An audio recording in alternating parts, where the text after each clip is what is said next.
Indictment. In the name and by the authority of the state of Texas, the grand jury of Wichita County, state of Texas, duly organized at the July term AD 2016 of the 30th District Court of said county, in said court at said term, does present that Kody Lott, hereinafter called defendant, on or about the 2nd day of September 2016, in said county and state, did then and there intentionally or knowingly cause the death of an individual, namely Lauren Landavazo, by shooting the body and or head of said Lauren Landavazo with a firearm. How does the defendant plead to count one? Not guilty. Count 2. The grand jury of Wichita County, state of Texas, duly organized at the July term AD 2016 of the 30th District Court of said county, in said court at said term, does present that Kody Lott, hereinafter called defendant, on or about the 2nd day of September 2016, in said county and state, did then and there intentionally, knowingly, or recklessly cause bodily injury to Michaela Smith by shooting the body of said Michaela Smith with a firearm. And the defendant did then and there use or exhibit a deadly weapon, to wit, a firearm, during the commission of said assault against the peace and dignity of the state, signed by Maureen Shelton, Criminal District Attorney, and Foreman of the grand jury. How does the defendant plead to count 2? Not guilty. All right, you may be seated.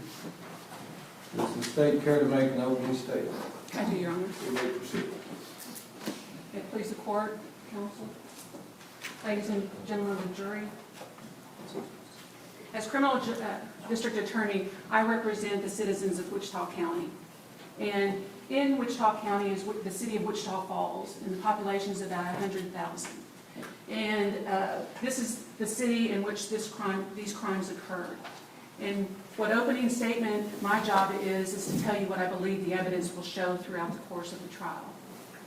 And this case is about sweet, vibrant, joyful Lauren Landavazo. She was 13 years old. She's the daughter of Vern and Bianca Landavazo. She had just started her 8th grade year at McNeil Junior High, and she liked to walk home with friends. And this case is also about Michaela Smith. She's a smiley, bright, soft-spoken, 13-year-old little girl at that time. And she also had just started the 8th grade at McNeil Junior High and liked to walk home with friends. And she is the daughter of Rodney and Shamika Smith. Lauren and Michaela had been friends since 4th grade. And they liked to walk home together after school, down an alley. They liked to talk and laugh about things that little 13-year-old girls do. They did it just like any other day. And then on September 2nd of 2016, around 3:05, they were walking home along with a friend, Kyra Catlin, just laughing and joking and running around, just any September day in 2016. And while they were walking down that alley, Kody Lott, who was 20 years old at the time, he was sitting in his parents' apartment waiting with a loaded .22 rifle, waiting. And then when he saw the 3 young girls walking down that alleyway, he jumped in his gold Tahoe. He drove down the street, Tower Drive. He drove past a 6th grader, Garrett Fulmar, and turned on to Trinidad Street. You'll hear from Garrett Fulmar. He's walking, he's 6th grade. You know, it's September, school had just started, and then he sees this gold Tahoe go by. Looks like his father's a detective with the Wichita Falls Police Department, and it was his work vehicle, so he knew that type of vehicle. And when the SUV turned, Garrett was just coming up on the sidewalk and looked to his left, and he saw the Tahoe stop at the entrance of that alleyway. He heard shots fired. He saw Lauren Landavazo fall. So what did he do? He started running. He ran. That's all he knew to do as a 6th grader.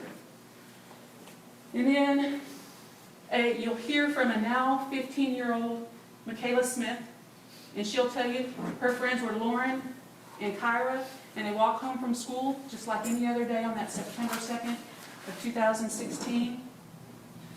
And then a white, shaggy-headed guy pulls up in a vehicle and shoots her in the chest, and then proceeds to shoot her good friend Lauren Landavazo and kills her. So she runs, and as she's running down that alley, she turns and looks, and she sees her friend Lauren down on the ground. She looks down and she sees blood coming from her shirt and her chest area and realizes that she's been shot. She can't breathe. She looks back at Lauren, and all she sees is her feet aren't moving. That's what stands out in her mind. And as people arrive, and the last thing she remembers of Lauren is looking at her with a blanket covering her and her little feet sticking out.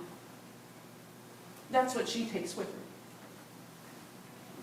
Further down the alley, walking home from the same junior high, was Elijah, Crystal, Hope, and Ashton. They also go to the same junior high, McNeil Junior High. They also walked down that alley, but they were further back. They were close to Hope's house, I believe it was. They see a gold tan SUV pull up at the beginning of the alleyway. They see Michaela and Lauren ahead, and then all of a sudden shots ring out, and they see Lauren fall to the ground. So they panic, and they run to the back door of Hope's house trying to get in, but the door was locked. They didn't know what to do. They're junior high students. This doesn't happen in Wichita Falls. Then you have war veteran John Lewis. You'll hear from him. Served in the military and saw combat, and he's in the backyard. September, it's his daughter's birthday, so he's getting ready for her birthday party. And holding his coffee cup, he hears a rapid-fire series of what he believes low-caliber weapon being discharged. He thinks it's a .22.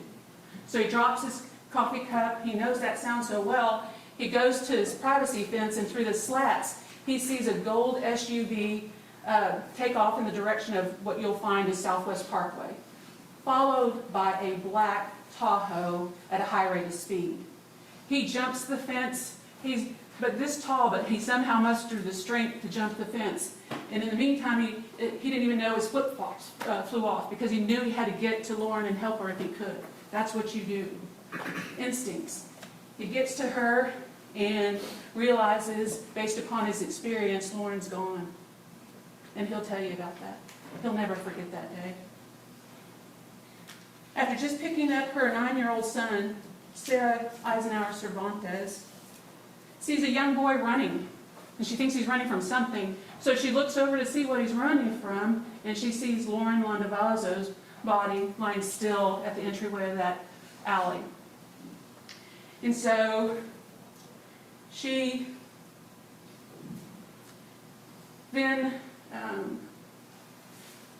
takes her child in the car, gets out of the car, tells her child to stay there, and then runs up to Lauren to see what she can do. Can she help her? And you'll hear that Lauren had these beautiful, beautiful blue eyes, or pale blue eyes that just stood out. And she saw them, and she didn't see anything behind those eyes. So what does she do? She calls 911, and you're going to hear that 911 frantic call that she makes. And it'll take you back to what she was seeing at the time of this, right after the aftermath of what happened. Then you have Jamie Lopez. She just picked up her 4 daughters, registered nurse, and she's turning the corner on the street in which the alleyway, the end of the alleyway sits. And she sees Lauren Landavazo down on the ground, and so she stops her car, tells her 4 children get down because she doesn't know what happened. And so she gets out to help, because that's what registered nurses do. So she goes to Lauren to administer whatever aid she could. She thought she might have been hit by a car or seizure. They don't know what was going on and why she was down. And she looks into those pale blue eyes and doesn't see any life there. She knows because she was a hospice nurse. And while she's doing that, in the meantime, she sees somebody coming from the alleyway the back of the alleyway, and it's Michaela Smith. She's walking up and telling her she's been shot. And then she sees the blood on Michaela's shirt and that it's getting bigger as time passes. So she runs to Michaela to administer help, tell her to sit down. I think Michaela had her backpack still on. And then what she'll tell you is she was there for a while. They told her to stay there and talk to the first officer on the scene. And she was there when Lauren's parents arrived. And she heard the screams of the mother when she first saw her daughter. You will hear that because I want you to know what the evidence is and what people went through that day, what the parents went through that day. Excuse me. Arriving as one of the first officers on scene is Officer Finnegan. His job is to contain the situation, find out what's going on. It's chaos. There's people running everywhere, parents looking for their children because school had just let out. And, he's got first responders working on Lauren, got first responders working on Michaela. He's trying to contain the scene, keep everybody calm. And where he parked was at the front of the alleyway, and so you're going to see what transpires in all the chaos that was going on that afternoon. Because officers didn't know who had done this horrible act. And so they're trying to figure out what to do next. And of course everybody's hysterical because this doesn't happen in Wichita Falls. You're going to see his in-car video, as I said, and it'll be pretty emotional, I would imagine. Then you have one of the ID techs from the Wichita Falls Police Department. Her job is to document and photograph evidence in the crime scene, and her duty that day was to go to the hospital. And so she goes to the hospital, and she's a mother herself, and she had to photograph Lauren Landavazo's body. It will be a day she will never forget.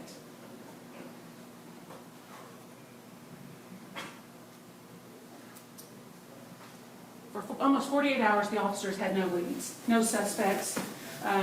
They were going around talking to hundreds of people trying to figure out what the heck happened there and why. And they couldn't figure out why. And as they had witnesses that said it was a black truck. They had witnesses that said it was a gold SUV. And you can imagine how many of those are in a county of 130,000. So they're looking, but they don't know who to look for. While they're doing that, soon appeared a memorial at that entrance to that alleyway, and it was cards, mementos, trinkets. It was a sea of blue. It was a sea of purple, because purple was Michaela's favorite color. It still stands today. It's grown. It's beautiful. That Sunday, less than 48 hours after the crime occurred, you're going to hear from Joanne Perez. It was a Sunday, so it was less than 48 hours. And she and her husband had heard about this, and they wanted to go see the memorial because a lot of people wanted to pay their respects, and that's all they knew to do. So they go to the memorial, and they're waiting their turn. And they're in their vehicle, and all of a sudden, a tan gold Tahoe drives by the memorial. And then it pulls into an apartment complex there that's not even a block away. And it's called Fountain Gate Apartments. So they thought, well, that doesn't happen. And so they drive and follow that tan gold SUV. And they're watching. And when they're watching this vehicle, he stops at the apartment complex. A white, shaggy-haired, thin, tall male gets out of the vehicle, goes around to the passenger side, and then retrieves what looked like a rifle, a black rifle, wrapped in a blanket. They could see part of what they believed to be the rifle sticking out, and then concealing it and looking around and hurrying to get into apartment 179. 179 is Kody Lott's parents' apartment. She doesn't know it at the time, so what does she do? She writes the tag on her hand. She happened to grab a purple pen and write it on her hand, and you'll see a photograph of that. While he goes inside that apartment with the rifle wrapped in a comforter, she calls 911, sees something, say something. And so unbelievable that she did, and so thankful that she did. So while she's on the phone, she also runs the tag number through an app, and it comes back as a 2002 gold SUV. So she's telling all of this to the dispatcher on 911. After a few minutes, that shaggy-haired white guy walks out of that apartment, gets in the SUV, and takes off. And she's telling the dispatch where this vehicle is headed. In the meantime, you're going to hear from Officer John Gordon. He just gotten back from lunch, and he's pulling into the apartment complex in one road as Kody Lott, the defendant, is exiting that same apartment complex. He sees on his computer screen suspicious person with a rifle, the tag number, and all the identifying information. So he turns around and tries to catch back up with that vehicle. In the meantime, he confirms the license tag. He has it run. So going down the street, he activates his lights once it's confirmed. It's reasonable suspicion is what we call it in legal terms. So he pulls him over, approaches the car, and sees the defendant, Kody Austin Lott, sitting in the driver's seat and clinging on to the steering wheel. And then he asks for his identification, which Mr. Lott gives, follows the instructions. He gives Officer Gordon consent to search his vehicle. And when asked him where he was going, he responds to all the questions, tells him he'd just been in his mother's apartment feeding the dog. They're out of town in Rio Dosa. Anyway, so they search the vehicle, and an officer finds brass knuckles in a gym bag. Well, that's a prohibited weapon, possession of a prohibited weapon. So they're going to arrest him for that. And in the meantime, in the back passenger seat floorboard, they find a spent shell casing. It's .22 caliber. And that spent shell casing later on matched other shell casings that were recovered at the scene at the alleyway where Lauren and Michaela were shot. And that matches the .22 rifle that was recovered pursuant to a search warrant from Kody Lott's parents' apartment 179.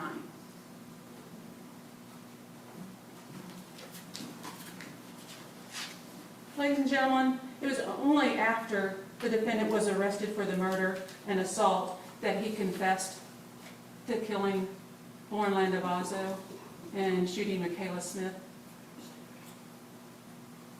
The defendant has pled not guilty, and you heard that he's going to claim that he was insane at the time of the offense. The evidence will show that he planned the murder. He left the scene. He had a scanner app on his phone so he can listen to the police after the offense was committed. It was on his phone. He checked Facebook and local news channels regarding the shooting of two 13-year-old girls walking home from school. Checked it numerous times that weekend and after the commission of the offense. When he didn't get caught, he went back to apartment 179 to return the .22 rifle to his parents' apartment so he wouldn't get caught. He concealed the murder weapon in a comforter. He was looking around, seeing if anybody was out there watching him. He was in a hurried mode, according to the witnesses. He managed to avoid detection for almost 48 hours. He answered questions coherently during the traffic stop and gave details of what he was doing. The evidence will show he knew right from wrong, and you'll hear it from his actions, what he did before, what he did during, and what he did after. And at the conclusion of all the evidence, I'm going to stand before you representing the state of Texas and Wichita County, and I'm going to ask you 12 Tarrant County citizens to find the defendant, Kody Austin Lott, guilty of the calculated murder of Lauren Landavazo and for the aggravated assault of Michaela Smith. Two 13-year-old little girls walking home from school just like any other sunny September day in 2016. Thank you.